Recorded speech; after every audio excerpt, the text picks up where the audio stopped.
Hi guys, I'm Miko Biasa. I'm a musician sa mga hindi nakakaalam. I make my own songs.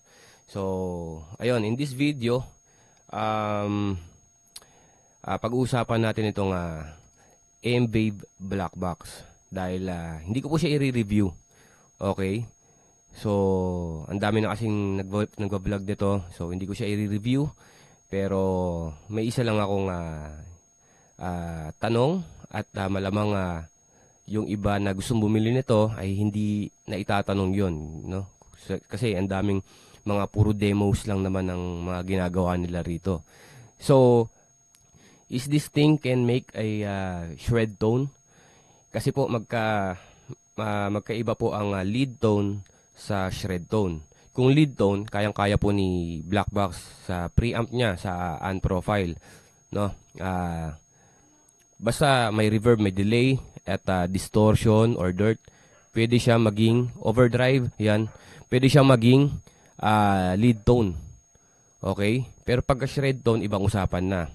So sa Black Box kasi, meron tayong 6 na slot. Okay? Meron tayong reverb, modulation, delay, cabinet, tapos amp, and effects. So, saan natin kinukuha yung dirt dito, yung distortion? Sa preamp mismo.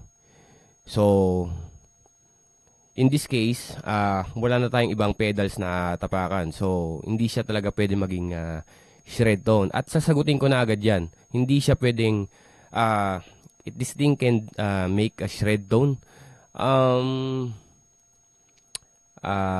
Paano ba? Yes, but not enough. Siguro, ayun ang sagot ko. Okay? So, magbibigay ako mamaya ng example kung paano maging shred tone to. Okay? Actually, itong Black Box, malaking bagay talaga to sa mga musician ngayon. Kasi sa halaga niya at sa sobrang liit niya, no, napaka-powerful. Pero, meron ka talagang mga kailangan pang idagdag dito. So, kapag, depende sa gig. Halimbawa, pang church, hindi mo na kailangan nun. Okay? In this case, ang aking pedal board, ayan. Ayan lang siya. Paano ba? Ayan. So, meron akong Miniverse, Black Box, at dalawang chocolate. So, nakaset up yan na pang church setup kasi meron akong audition sa November 17. So, ayun, nakaset up na siya. Pero, ang pag-usapan natin ngayon, ito nga yung kung pwede ba to pang shred. Ayan. So, ayan, papaliwanag ko lang guys. So, yun nga, preamp, profiler. So, pwede ka mag-load ng mga preamps dito. Pero, hindi yun enough para maging shred tone siya. Pag sinabi mong kasing shred tone, kailangan strong gain, high gain. Dapat high gain. Okay? At saka syempre, nagli-lead ka, dapat hindi maingay yung shred tone mo. Okay, so paano ba mangyayari? Good thing, meron noise gate dito. Ayun, so ang gamit kong preamp dito ay, ayan, makikita nyo naman sa screen. Friedman Shirley. Mali lang ako ng spelling. Okay, sorry na. At, yun, kaya ang tahimik niya kasi nakataas yung gate. Pero kapag gagawa ka ng shred tone, lalo na pag iisa lang yung effects mo or distortion, kailangan talaga dyan mataas ang gain. Mataas ang gain. So, ang cons ng mataas ang gain, pag pinatay ko yung gate, maingay. Okay? Ang ingay niyan.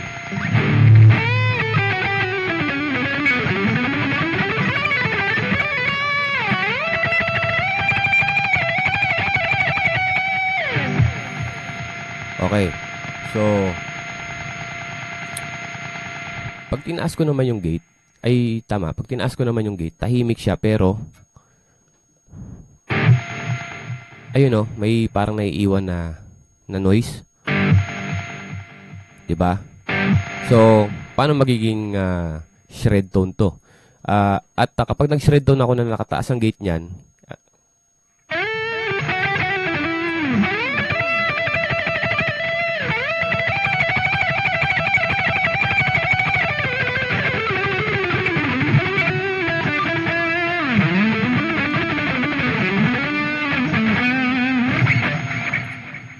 hindi siya masyadong sensitive.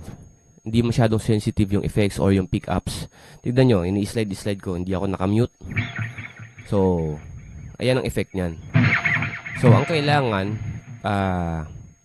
para maging successful yung pagbuo natin ng shred tone, kailangan talaga natin mag-add ng isa pang pedal. Okay, so pinakita ko tong pedal board ko, ayan. So, mini-burst lang yung pero naka-off yan. Ngayon, magdadagdag tayo rito sa kabila ng isang distortion. So, naka-manual mode yan. Kita nyo, walang ilaw yung mga pedal. Ayan lang, pinapailaw ko siya. Ibig sabihin, naka-turn off lahat ng effects.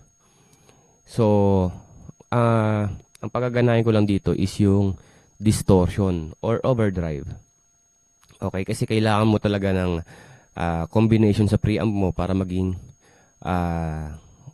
shred tone. So, ngayon, nasa tube screamer lang siya, which is overdrive. Tapos, ang gain niya is nasa 30%, 25 to 30%. Ayan. So, ang tone niya, nasa 1 o'clock, which is 60%. Tapos, ang level niya is 50%. So, ganito ang magiging tunog niyan. Kapag nilagyan ko siya ng overdrive. At itong gain natin, bababaan natin yan.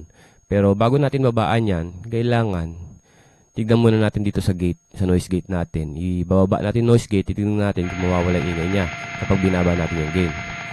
So, ito.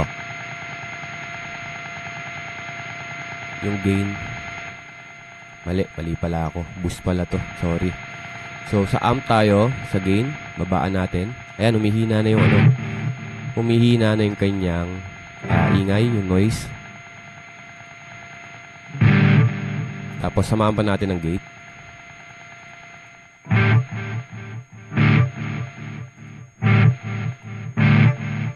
Alright. So, tolerable na yan. Pwede na yan. Okay. So, ang gain natin from 100 dito sa preamp kasi kanina 100 yung gain ko. So, nangyari, binaba natin sa 33% lang or 33 lang yung gain niya. Okay. Then, gagawin natin, sige, paparinig ko na muna sa inyo yung tunog na to kapag nakababa yung gain. So, kung napapansin nyo, hindi ako zero volume. Ayan. Hindi yan. So, tumutunog yan. So, pag in-slide ko, halos walang tunog, di ba? Ang linis ng tunog niya. So, pag nag-apply ako ng overdrive, medyo nagkakaroon na ng sensitivity yung pickups. Ayan.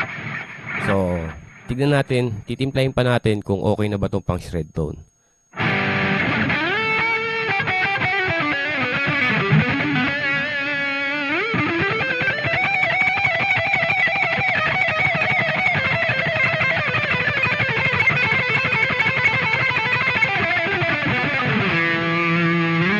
So, ayun, pwede naman, nasa inyo naman yan kung overdrive yung extra pedal nyo, yung pang combine or distortion. So, subukan naman natin sa rat distortion ng Boss ME90. Same gauge pa rin, yung drive, yung tone and level, ganun pa rin, tulad ng tube screamer natin. Ayun, sensitive, no?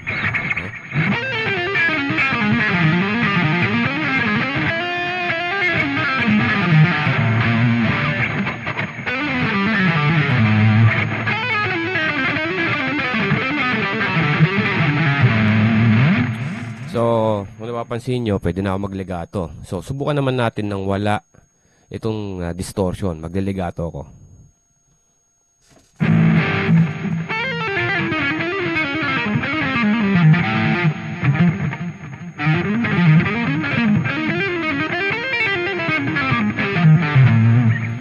So, narinig yung pagkakaiba. Nawawala-wala siya. Pero pag nilagyan ko ng distortion,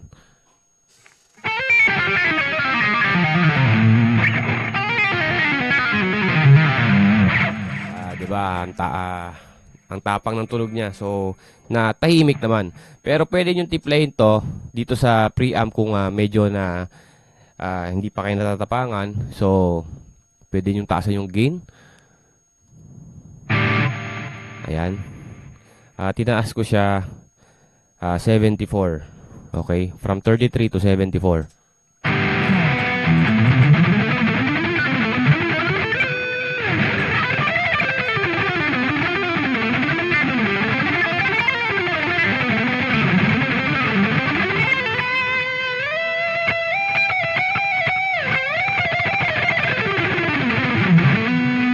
So, yun ang result kapag tinaasan nyo pa yung gain. Well, timpla nyo na yan. Pero, ang tanong kasi dito, kung kaya ba ng black box gumawa ng shred tone alone. Pwede, pero hindi enough. Kasi tignan nyo mag-shred ako na nakataas yung gain ng black box. Tapos papatayin ko tong distortion.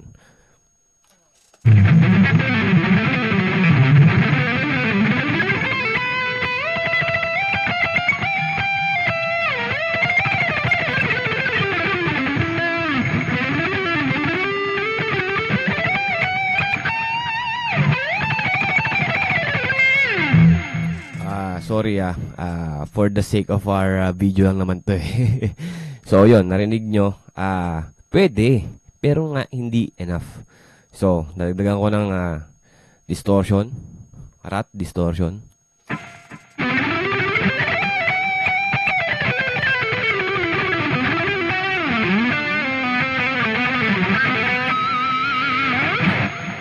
So yun guys, so kapag bibili kayo na itong black box, kailangan nyo talaga ng extra pedal, distortion, or overdrive para maging slippery yung tunog niya, na creamy. Bahala kayo doon. Yung extra kasi na pedal, pang-boost lang naman talaga ng dirt yun eh.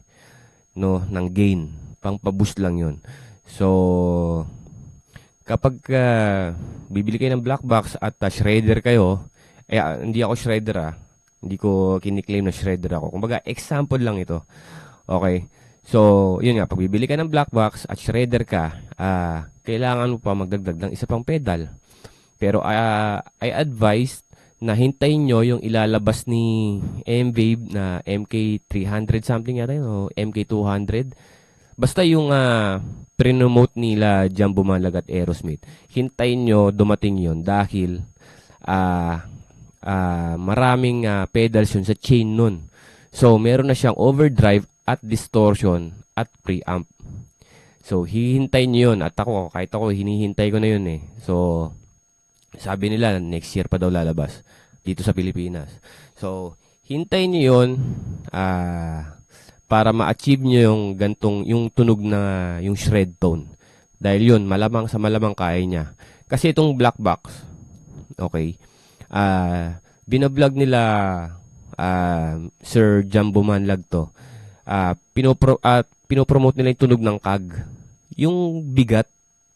Kasi kayang-kaya, pang metal talaga tong black box na to kasi nga profiler siya. So, any heavy distortion, any heavy drive, kaya niyang ipasok dyan sa black box. Kasi kinokopya lang naman ng black box yun eh. So, ayun lang masasabi ko. Ayun, sana nasagot ko yung ilang katanungan in your mind kasi alam kong nakakalimutan nyo rin kasi itanong to, no? Walang vlog ng Black Box na nagbigay ng example o nagpaliwanag sa ganitong topic. Okay, na kung kaya bang mag-shred ito. Although dinedemo nila, pero kahit sila alam nila mismo yan na medyo short yung or not enough talaga yung shred tone na binibigay nitong black box kasi iisa lang yung drive niya. Alright, so yun lang guys. Miko Biasa, please don't forget to subscribe or follow me on Facebook and TikTok. So maraming salamat. God bless sa atin lahat. Ciao.